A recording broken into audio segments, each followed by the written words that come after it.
नमस्कार दोस्तों, स्वागत है आप सभी का। सेशन स्टार्ट होने वाला है। सेशन में बात होगी आज टारगेट सीटेट 2020 की। और इस वीडियो में इस सेशन में हम लोग बात करने जा रहे हैं जो जुलाई 2019 में एग्जाम हुआ था, उसमें जो मैथ्स के क्वेश्चंस आए थे उनको कैसे डील किया जाए। तो ये स्टार्ट करते हैं।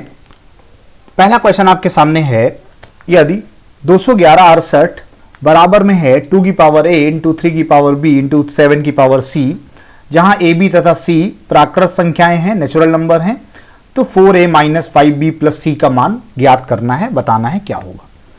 सबसे पहले जो राइट में दिया है 2 की पावर a इंटू 3 की पावर b इंटू 7 की पावर c, उस फॉर्म में हमें इस संख्या को चेंज करना है, ब्रेक करना है, जो 211 और 68 लिखा हुआ है। तो सबसे पहले इसके फैक्टर बनाते हैं कि कैसे हम लोग इसको चेंज करेंगे। तो जैसे 211 और 68, आप क्या करें, इसके पहले फैक्टर बनाएं। तो जब फैक्टर बनाएंगे तो ये क्या होगा, 2 से ये हो जाएगा आपका 105, 2 8 16 और 2 चौको 8। फिर 2 से कैंसिल करेंगे तो ये हो जाएगा 5 और ये हो जाएगा आपका 2 चौको 8, ये 2 9 जा और ये हो जाएगा आपका 2 2 जा। अगेन 2 से कैंसिल आउट हो जाएगा तो ये हो जाएगा आपका 26 और ये हो जाएगा आपका 2 4 जा और 2 6 जा। अगेन 2 से कैंसिल आउट करेंगे तो ये हो जाएगा आपका 13 0 13 23। अब इसके बाद 2 से कैंसिल आउट नहीं होगा ये, तो अगेन जब इसको चेंज करेंगे तो 3 से कैंसिल आउट करने की कोशिश की जाए तो 3 4 जा और ये हो जाएगा 3 1 जा 3। क्या 3 से कैंसिल होगा? तो बिल्कुल हो जाएगा, क्योंकि 441 में अगर आप ऐड करें तो 4 4 8 1 9 है, मतलब ये हो गया 3 1 जा और ये हो जाएगा आपका 3 4 जा और ये हो जाएगा 3 7 जा। अगेन 3 से कैंसिल आउट हो जाएगा और 147 को 3 से करेंगे तो ये 49 आ जाएगा और 49 क्या होगा, 7 इंटू 7। इसका मतलब है अगर आप इसको ब्रेक करेंगे तो क्या कहेंगे कि 2 जो है वो 4 बार है, इंटू 3 बार है, इंटू 7 2 बार है, बराबर 2 की पावर a इंटू 3 की पावर b इंटू 7 की पावर c। इसका मतलब यहां से हम a की वैल्यू कहेंगे कि 4 होगी, b की वैल्यू 3 होगी और c की वैल्यू 2 होगी। अब आपको a b c तीनों बातें पता हैं। हमें क्या चाहिए, 4a, मतलब a का मान 4 है, 4 इंटू 4 करेंगे तो 16 हो जाएगा, माइनस 5b b का मान क्या 3 प्लस c क्या है 2। अब ये हो गया 16 और ये हो गया 15, घटा देंगे 1 और 2 जोड़ देंगे 3। तो जो ऑप्शन नंबर 4 है ना, ये इसका राइट आंसर है।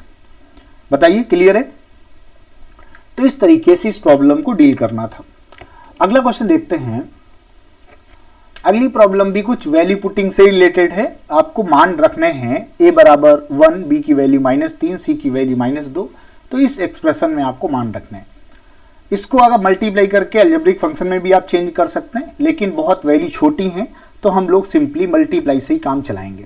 तो जैसे ही आप मल्टीप्लाई में वैल्यू पुट करेंगे, जो एक्सप्रेशन दिया है, तो a की वैल्यू तो 1 है, 1 से मल्टीप्लाई करने में कोई फर्क नहीं पड़ेगा। तो डायरेक्टली हम ब्रैकेट में वैल्यू पुट करते हैं 1 प्लस b क्या है -3, स्क्वायर करेंगे 9 आ जाएगा, प्लस c, और c का मान क्या है 2, तो माइनस में। ऐसे ही प्लस b स्क्वायर क्या है 3, तो 9 हो जाएगा, a square 1 plus b square 9 plus c square, तो ये -2 का 4 हो जाएगा, माइनस c क्या है 2 और माइनस है तो ये हो जाएगा आपका +2। ब्रैकेट में a plus b square, a क्या है 1 प्लस b स्क्वायर मतलब 3 स्क्वायर, -3 स्क्वायर है तो प्लस में 9 हो जाएगा। अब यहाँ पर अगर अगेन सॉल्व करें तो ये हो जाएगा 10 में 2 गया 8 प्लस ये 9 है आपका और ये 9 1 10 4 14 प्लस 9 1 10 और उसका डबल 20, तो 14 9 जा 14 ये 126 और 28, 20 और 8 28। अगर आप सबको जोड़ देंगे तो ये हो जाएगा 154। ऑप्शन नंबर दूसरा जो है इसका राइट आंसर है। तो कुछ नहीं करना था, सिंपली वैल्यू पुट करनी है। a की वैल्यू 1, b की वैल्यू -3, c की वैल्यू -3। क्लियर है सारी बातें? चलिए, अगर क्लियर हैं तो बिल्कुल जो है बताते चलिए सेशन में। कमेंट सेक्शन में आप अपने कमेंट मेंशन कीजिए कि हाँ समझ में आ रहा है, सारी बातें क्लियर है। चलिए अगला क्वेश्चन देखते हैं। एक टेबल बनी हुई आपके सामने। दीपा एक डाकघर में पत्र और पार्सल डाक से भेजने के लिए जाती है। डाक की दरें कुछ इस प्रकार से बताई गई हैं। पत्र का भार और पार्सल का भार, कि पत्र का भार कैसे है और पार्सल का भार जो है वो कैसे। दीपा 2 पार्सल क्रमशः और 2 पत्र क्रमशः बार के भेजती है। उसे कितना डाक शुल्क देना होगा ये हमें बताना है। तो सबसे पहले जब आप पार्सल की बात करेंगे तो पार्सल में इन्होंने क्या बोला, 250 ग्राम और 300 ग्राम के 2 हैं। 50 ग्राम या उससे कम 5 रुपए, और प्रत्येक अतिरिक्त 50 ग्राम के लिए आपको 3 रुपए। अब जरा बताइए मुझे, एक एक करके समझते हैं। सबसे पहले आपको ये समझना है कि 250 ग्राम और 300 ग्राम के 2 पत्र हैं। तो 250 ग्राम तक 5 रुपए, 50 ग्राम तक 5 रुपए आपको देने ही हैं। और जब आपको पता है कि 50 ग्राम तक 5 रुपए हो गए तो प्लस 250 ग्राम में 200 ग्राम एक्स्ट्रा है। हर 50 ग्राम के लिए 3 रुपए हैं। इसका मतलब है 50 ग्राम 200 में 4 बार एक्स्ट्रा हुआ, तो 4 बार एक्स्ट्रा हुआ तो 4 तिया 12 रुपए एक्स्ट्रा लगेंगे। प्लस 300 ग्राम भार का एक और पार्सल है, उसमें भी पहले 50 ग्राम के लिए तो 5 रुपए देने हैं, प्लस जो एक्स्ट्रा है उसके लिए आपको 3 रुपए प्रति 50 ग्राम देने हैं। तो एक्स्ट्रा में अगर देखा जाए तो 300 में 50 ग्राम अगर हटा दें तो बचा 250, मतलब 5 बार 50 ग्राम के 50 ग्राम के 5 बल्क होंगे, तो ये 5 या 15, मतलब 15 रुपए आपके हो गए ये। तो इस तरीके से अगर टोटल देखा जाए तो 15, 5, 12, 5, 12, 5, 17, 5, 22, 15, 37 रुपए तो आपके हो गए केवल पार्सल के। अब बात आती है, 2 पत्र भी हैं, एक 20 ग्राम का है और 35 ग्राम के। जो 20 ग्राम या उससे कम का है उसका 5 रुपए आपको देना है, प्लस जो 35 ग्राम का है उसमें क्या है, 20 ग्राम या उससे कम तो 5 रुपए तो पड़ेंगे ही पड़ेंगे, लेकिन 15 ग्राम एक्स्ट्रा है तो प्रत्येक अतिरिक्त 20 ग्राम के लिए 2 रुपए। इसका मतलब जो 15 ग्राम एक्स्ट्रा पड़ रहा है उसका पेमेंट कितना होगा। अब यहां पे बात हो रही है 20 ग्राम जो एक्स्ट्रा है उसके लिए 2 रुपए हैं। इसका मतलब क्या है, 10 ग्राम होगा तो 1 रुपए होगा, 15 ग्राम एक्स्ट्रा है तो 1.5 होना चाहिए, लेकिन पॉइंट में तो कोई आंसर है नहीं, तो आप उसको राउंड फिगर में 2 रुपए एक्स्ट्रा आप मान लीजिए। तो 37 और 5 42 और ये 2 हो गया 44। एक बार यहां फिर से कैलकुलेट कर लेते हैं, कोई मिस्टेक तो नहीं हो रही है। 2 पार्सल 250 ग्राम 300 ग्राम, 250 ग्राम में 50 ग्राम तक 5 रुपए दे रहे हैं, और उसके अतिरिक्त प्रत्येक 50 ग्राम के लिए मतलब 4 बार तो 12 हो गया। 300 ग्राम के लिए आपको पहले 5 रुपए देने हैं, प्लस 250 ग्राम एक्स्ट्रा है तो 5 बार 15 रुपए एक्स्ट्रा, ठीक है। अब पत्र की बात कर लेते हैं। पत्र में 20 ग्राम और 35 ग्राम, 20 ग्राम या उससे कम के लिए 5 रुपए आपको देने ही हैं। 35 ग्राम में, अच्छा 35 ग्राम में एक 5 रुपए मिस हो रहा है। 35 ग्राम में पहले तो 20 ग्राम का प्लस 2 और एक्स्ट्रा वाले, तो ये हो गया आपके लिए 37 और ये 5 5 10 2 12, मतलब हो जाएगा 49। क्लियर, बात समझ में आ रही है। जो 35 ग्राम भार का दूसरा पत्र था उसमें हमें 5 रुपए पहले 20 ग्राम के देने हैं, और जो एक्स्ट्रा है, अब एक्स्ट्रा है तो 15 ही ग्राम, लेकिन बात वहां पॉइंट में की नहीं जानी है, तो आपको उस एक्स्ट्रा 20 ग्राम के लिए ही 2 रुपए और ऐड कर देने हैं। तो इस तरीके से 49 इसका आंसर है। क्लियर है, चलिए आगे बढ़ते हैं। अगला क्वेश्चन आया, 50 में से एक पूर्ण संख्या जोड़ी जाती है और फिर वही संख्या 50 में से घटा दी जाती है। तो बताना क्या है, बताना है कि प्राप्त हुई दोनों संख्याओं का जोड़ क्या है। अब जरा बताइए, कितना सिंपल सा क्वेश्चन है कि 50 में से आपने कहा एक संख्या जोड़ दी, फिर वही संख्या 50 में से घटा दी थी। आप क्या कह रहे हैं, प्राप्त हुई दोनों संख्याओं को जोड़। अब जरा बताइए, जो आपने जोड़ा वही घटा दिया तो क्या मतलब बना, 50 प्लस 50 आप 2 बार सिंपली ऐड कर लीजिए और आंसर हो गया 100। क्लियर है, बिल्कुल क्लियर होगा, कोई डाउट है इसमें। चलिए कोई डाउट नहीं है, आगे बढ़ते हैं। अगला क्वेश्चन देखते हैं। अगला क्वेश्चन आपके सामने ये रहा, एक बार आप इसको पढ़िए और कोशिश कीजिए सॉल्व करने की, मैं अभी आपको डिस्कस करता हूं। क्वेश्चन पढ़ लीजिए क्या लिखा है। एक दुकानदार ने 5.3 किलोग्राम बादाम, 2100 ग्राम किशमिश और 2.2 केजी काजू को मिला दिया और इस मिश्रण के बराबर बराबर 2 दर्जन पैकेट बनाने हैं। 2 दर्जन का मतलब क्या हो गया, 24 पैकेट आपको बनाने हैं। 24 पैकेट बनाने हैं।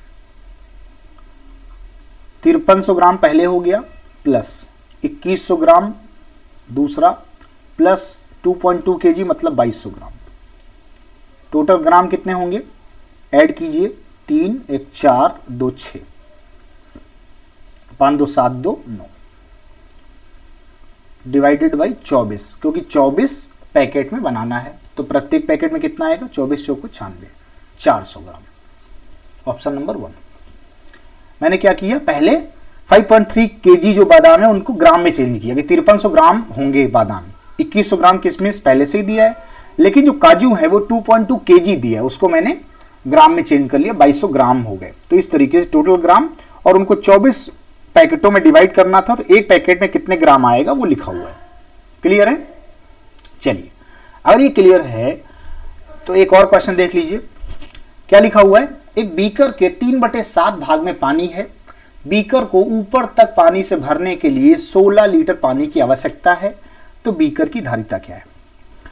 अब जरा बताइए, अगर टोटल धारिता हमें बतानी है और जो कि हमें पता नहीं, तो पहले हम लोग क्या करते थे, x मानते थे, उस x में से कहते थे कि 3/7 भाग जो है वो भाग पानी से भरा हुआ है, इसका मतलब बचा हुआ कितना होगा, तो बचा हुआ हो जाएगा 3/7, माइनस कर देंगे तो 4/7 आएगा।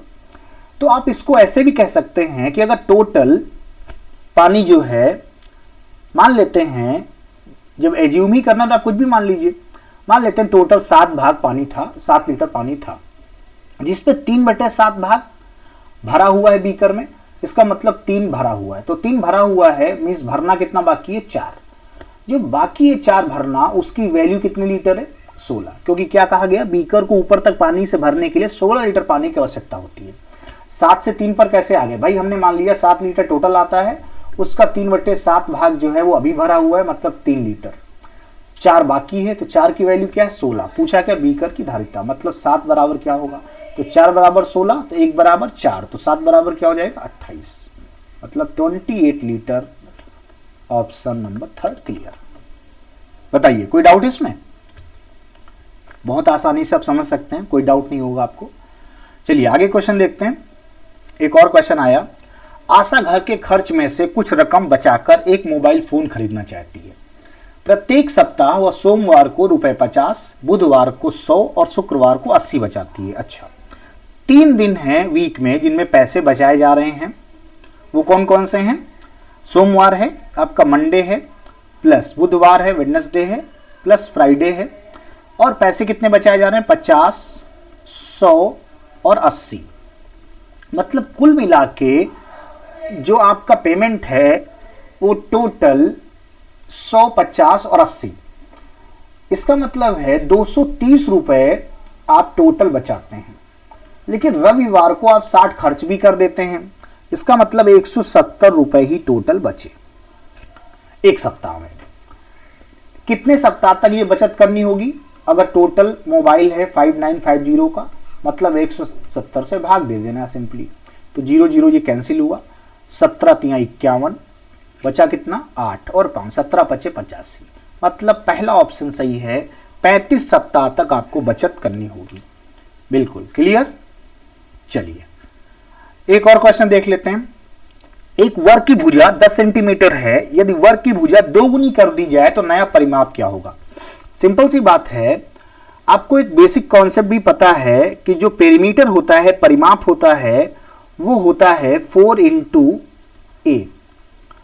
इसका मतलब 4 टाइम तो कांस्टेंट टर्म है, ये इसमें तो कोई चेंज होना नहीं है, चेंज होना है a में। a क्या है, 2 गुना, तो अगर a 2 गुना होगा तो पेरीमीटर भी 2 ही गुना होगा, सिंपल। हाँ, आप ये कह सकते हैं कि सर इसको वैल्यू से पुट करके दिखाइए, तो जरा देखिए, अगर 10 सेंटीमीटर भुजा होती तो परिमाप कितना होता, 40। अगर वर्ग की भुजा 2 गुनी हो जाए, मतलब 10 से 20 हो जाए, तो परिमाप कितना हो जाएगा 80, 4 गुना, मतलब तब भी क्या हो रहा है 2 गुना हो रहा है। तो डायरेक्टली आप कह सकते हैं कि अगर कभी भी साइड ए कंपोनेंट हमारा 2 गुना हो रहा है तो इसका परिमाप भी 2 गुना होगा, क्योंकि परिमाप का फार्मूला 4a होता है। ए में कोई चेंज नहीं होना है, 4 कांस्टेंट है, ए हमारा अगर डबल होगा तो पेरीमीटर भी डबल होगा, क्योंकि यहां ए स्क्वायर की कोई कहानी नहीं है। क्लियर? चलिए आगे देखते हैं। एक और क्वेश्चन आया, मैं कौन सी संख्या हूं जिसमें कंडीशन क्या है, मैं 2 अंकों की सम संख्या हूं। अब देखिए ऐसे क्वेश्चंस को ऑप्शन से आप क्लियर कीजिए। पहले ही लिखा हुआ है कि 2 अंकों की सम संख्या हूं, इसका मतलब क्या है? क्या ऑप्शन सारे सम हैं? तो बिल्कुल 56, 24, 36, 48 सारे सम, मतलब ये तो कंडीशन सम में फॉलो हो रही है। मैं 3, 4, 6 का सारगुणज हूं, मतलब 3 और 4, 6 तीनों से डिवाइड हो जाता हूं, या तीनों का मल्टीप्लाई हूं। अब ऐसे केस में अगर 3, 4, 6 का सारगुणज होना मतलब इनका एलसीएम होना या उनका मल्टीपल होना एलसीएम का, तो 3, 4, 6 का अगर आप एलसीएम लेंगे तो 12 आएगा। तो 12 के मल्टीपल में जितनी संख्याएं होंगी वो सब 3, 4, 6 से डिवाइड होंगी। तो 12 का डबल 24, 3 36, 4 48, लेकिन 56 तो 12 के टेबल में नहीं आएगा, मतलब पहला ऑप्शन गलत हो गया। अब 3 ऑप्शन में से कौन सा अप्रोप्रिएट है? तो एक और कंडीशन है कि मेरे कुल 9 गुणनखंड हैं, मतलब 9 टोटल संख्याओं से डिवाइड हो सकता है। तो जैसे पहला ऑप्शन अगर उठाएं 24, तो 24 किससे डिवाइड होगा?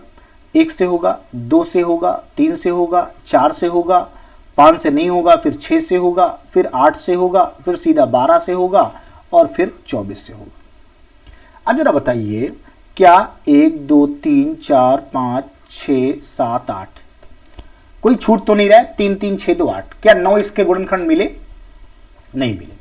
चलिए 36 चेक कर लेते हैं, किस किस से डिवाइड होगा 36? 1 से होगा, 2 से होगा, 3 से होगा, 4 से होगा, 6 से होगा, 8 से नहीं होगा, 9 से होगा, उसके बाद सीधा 12 से होगा और फिर 18 से होगा और फिर ये 36 से होगा। यहां देख लेते हैं 1, 2, 3, 4, 5, 6, 7, 8, 9, इसका मतलब क्या 36 सही आंसर है, क्योंकि 36 के 9 गुणनखंड हो रहे हैं, 36 के 9 फैक्टर हैं टोटल जो इन सबसे डिवाइड हो सकता है। क्लियर? तो इस तरीके से हमने ऑप्शन से चेक कर लिया कि सम वाली कंडीशन तो सम में फॉलो हो रही थी, 3, 4, 6 का सारगुणज वो भी तीनों में फॉलो हो रहा है पहले को छोड़कर, लेकिन 9 गुणनखंड वाली जो कंडीशन आई है वो 36 में फॉलो हो रही है। 1, 2, 3, 4, 6, 9, 12, 18 और 36 भी। क्लियर है? अच्छा, अगर ये क्लियर है तो एक और क्वेश्चन देखिए, ये भी इसी कंडीशन पर बेस्ड है। क्या प्रॉब्लम है? 72 इंटू 28 बराबर 36 इंटू 4 इंटू समथिंग, ऐसे लिखा हुआ है। अब जरा बताइए कंडीशन क्या है? कंडीशन ये है